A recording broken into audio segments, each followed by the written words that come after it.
Hi students, I welcome you all to this video.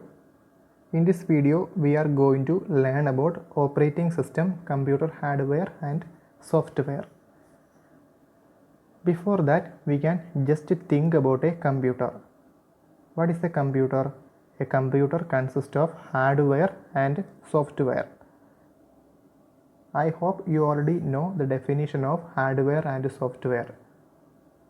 Hardware means it is a physical part of a computer system which we can touch and feel. Then software means which we cannot touch and feel. Why? Because it is a set of programs. Software means set of programs. So a computer means it is a combination of hardware and software. We are using computer for many purposes. For watching videos, hearing music, writing programs, surfing on internet, chatting with friends and so on. For many purposes we are using computer. So computer is a device for performing these kinds of operations. By definition, a computer is a machine that can be instructed to carry out sequences of arithmetic or logical operations automatically via computer programming. Then, which are the examples of hardware? We know that after looking at a computer, we can see many components, mainly CPU box, that is the cabinet, then monitor, keyboard and mouse. These are the external peripherals or external devices which we can see. Then this is not only the hardware. In the cabinet we can also see other types of components. After opening or inside the cabinet we can see RAM or memory, CPU, central processing unit or processor, CPU, fan, motherboard, hard disk, SMPS and so on. There are many types of hardwares are there. So these are known as the hardware, the physical parts which we can touch and feel. Then software. We know that software is a set of instructions or programs which we cannot touch and feel. So that is known as software. These softwares are classified into two types, application software and system software. The first one is application software. Application software is a set of programs. It is designed to perform a particular job. For example, MS Word. What is the use of MS Word? It is used for creating document. We can create document by the help of MS Word. By using PowerPoint, we can create a PPT. Then by using Adobe Photoshop we can edit photos. By using media player we can watch videos or we can hear music, but we cannot edit photos by the help of media player because media player is used for a particular job, which is that job for watching video or for hearing music. We cannot do any other operation by the help of media player. Similarly, Adobe Photoshop is only used for editing photos. We cannot hear any music or we cannot watch videos or hear music by the help of Adobe Photoshop because these kinds of softwares are used for a particular types of job. That is known as application software. Then the second one is system software. System software is also a collection of programs, but the use of system software or it is designed to control or manage the operation of a computer system. It is designed to perform or control or manage the operation of a computer system. That is a difference from the application software. We cannot control the computer system by the help of an application software. It is only possible by the help of system software. For example, operating system. You all know that operating system, Windows 7, you might be heard about Windows 7, Windows 8, Mac OS, Linux. These are the examples of operating system. Then language processor, device drivers, utility software. These are the another example of system software.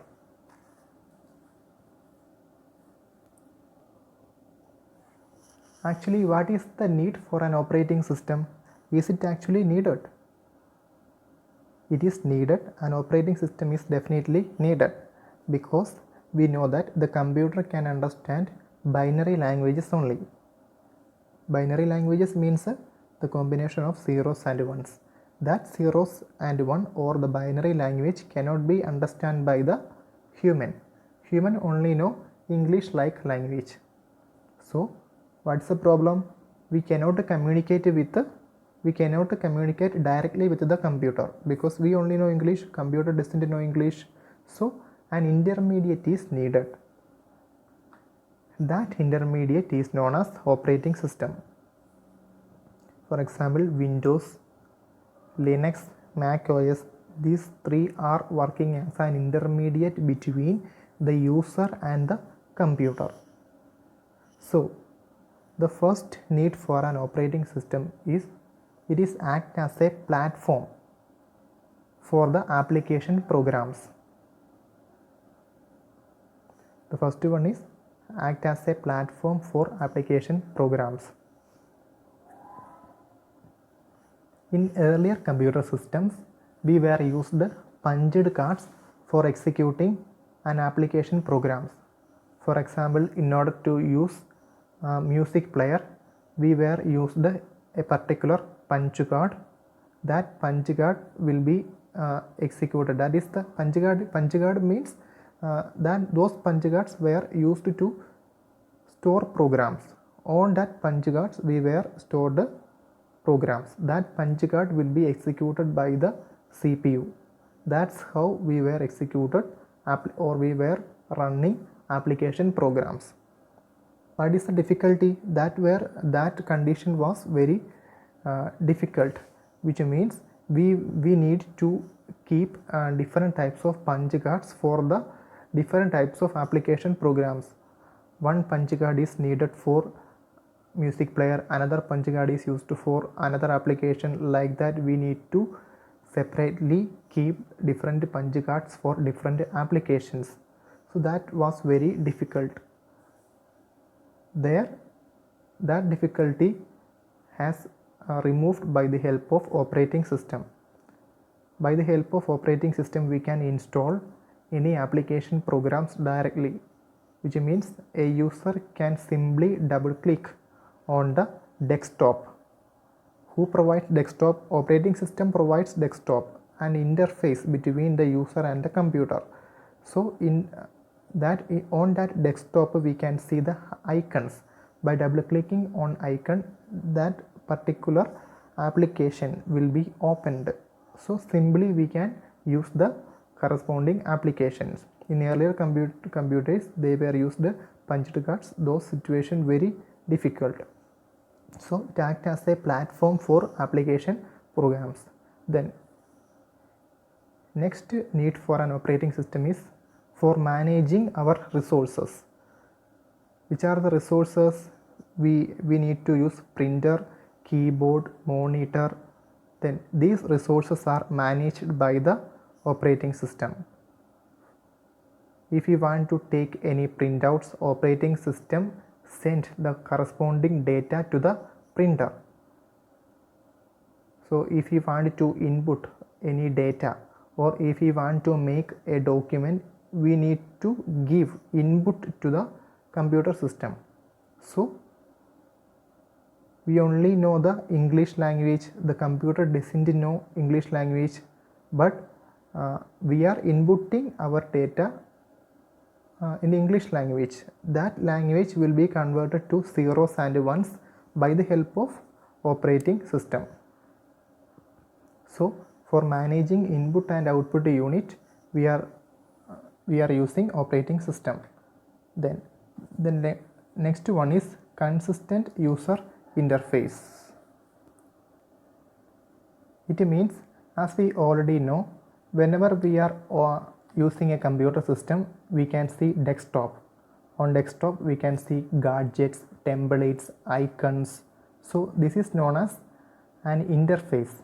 If we want to open a particular app, the icon of the particular app may be visible in the desktop, or we can find the application by searching in the start menu. So which means a user interface is there. User can find a particular icon and double click on the icon. That's how user can communicate with the computer system. So the consistent user interface is there in order to interact with the computer system. Then the final one is multitasking. Multitasking means we are using computer for many purposes. At a time we can hear music while we are surfing on internet. So two tasks are performing at the same time by the computer. So three or more programs can be executed at the same time.